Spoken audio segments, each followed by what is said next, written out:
After a move, things tend to be a little bit chaotic.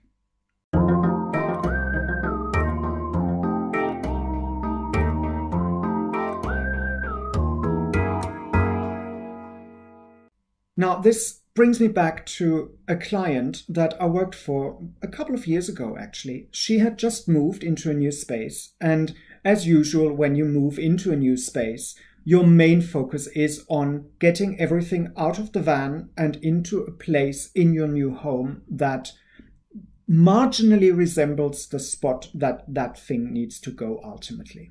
Sadly, in the case of her kitchen, she ended up pushing everything into the multiple cupboards that were available and placing things on the countertops that didn't necessarily end up in the place that they needed to be. When it comes to a kitchen, there's a lot of stuff to consider. For one thing, you want the things that you use most of the time near the place where you would use them, but also you have to consider the things that you only use occasionally. They have to go away in a place where you can find them, but where they're not blocking access to something that you use more regularly. In my client's case, however, moving into the space and just putting things into cupboards any odd way didn't do her any favors. First of all, she couldn't find where she put things.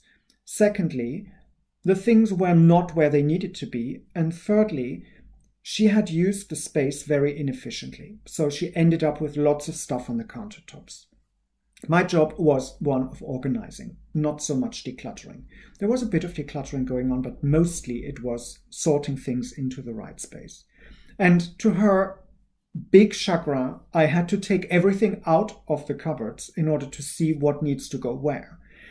So we ended up having lots of stuff sitting on the floor, and I needed her input because I couldn't make a decision what was used very often and what was only used very occasionally.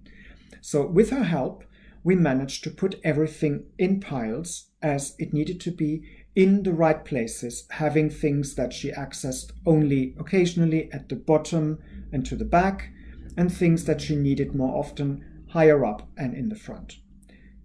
Worked perfectly. We actually ended up with the countertops completely free of stuff except for the things that needed to be there, like the cutting board or her water flask that she used daily. So in the end, the organizing thing was done. The lesson to be learned from this is, when you do a move, don't assume that when you take things out of the lorry and you place them somewhere, that's the end point where they need to go. You will find that after a move, you'll have to shuffle things around more than once, twice, 3 times sometimes, for them to be in the right place. Don't give up until everything has found a place that makes sense to you. Give it some thought, stay clutter aware, and come back for more.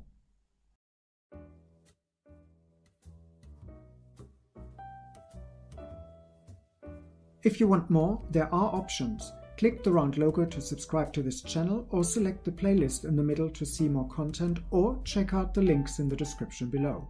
Oh, and feel free to like this video.